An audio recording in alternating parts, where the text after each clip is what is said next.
ఎంపీగా పనిచేశారు, మంత్రిగా ఉన్నారు. ఉమ్మడి రాష్ట్రంలో పిసిసి చీఫ్గా బాధ్యతలు చేపట్టారు. ఇప్పుడు శాసన మండలికి ఏకగ్రీవంగా వెళ్లిపోయారు. ఇది ఉత్తరాంధ్ర పొలిటికల్ జాయింట్ బొత్స సత్యనారాయణ ప్రస్థానం. ఆయన సీనియారిటీ, ప్రభుత్వాన్ని ఎదుర్కోగలిగిన సమర్థత ఆధారంగా మండలిలో కీలకమైన స్థానం లభిస్తుందని పార్టీ వర్గాలు అంటున్నాయి.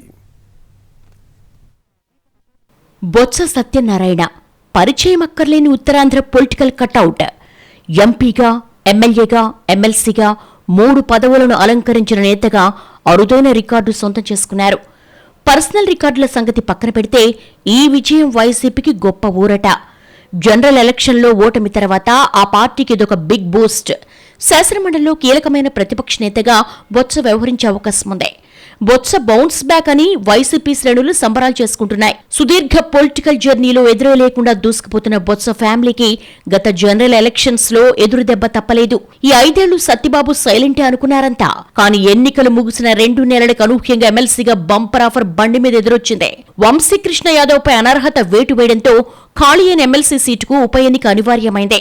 కూటమి సర్కార్ అధికారంలో ఉండడంతో నోటిఫికేషన్ నుంచే వైజాగ్ రాజకీయ వాతావరణం వేడెక్కింది. ఈ క్రమంలో అనూహ్యంగా బొత్స పేరును ఖరారు చేసి అధికార పార్టీకి ఛాలెంజ్ విసిరింది వైసీపీ.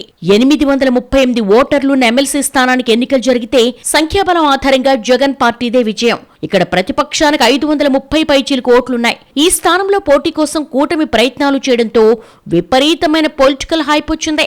అనేక తర్జన భర్జనలు, సమీక్షల తర్వాత నామినేషన్లకు ఓ రోజు ముందు పోటీకి దూరంగా ఉండాలని కూటమి నిర్ణయించింది. ఉన్న ఒక్క ఇండిపెండెంట్ నామినేషన్ కూడా విత్డ్రా అయింది. దీంతో బొత్స ఎన్నిక ఏకగ్రీవమైంది. రాజకీయంగా ఈ ఎలక్షన్ అటు వైసీపీకి, ఇటు మాజీ మంత్రికి బూస్ట్ లాంటిదే అని చెప్పొచ్చు. ఉత్తరాంధ్ర నుంచి ఎంపీ, ఎమ్మెల్యే, ఎమ్మెల్సీగా 3 చట్టసభలకు ఎన్నికైన నేతగా బొత్స గుర్తింపు పొందారు. ఆయన సీనియారిటీ, ప్రభుత్వాన్ని ఎదుర్కోగలిగిన సమర్థత ఆధారంగా శాసనమండలిలో కీలకమైన స్థానం లభిస్తుందని పార్టీ వర్గాలంటున్నాయి.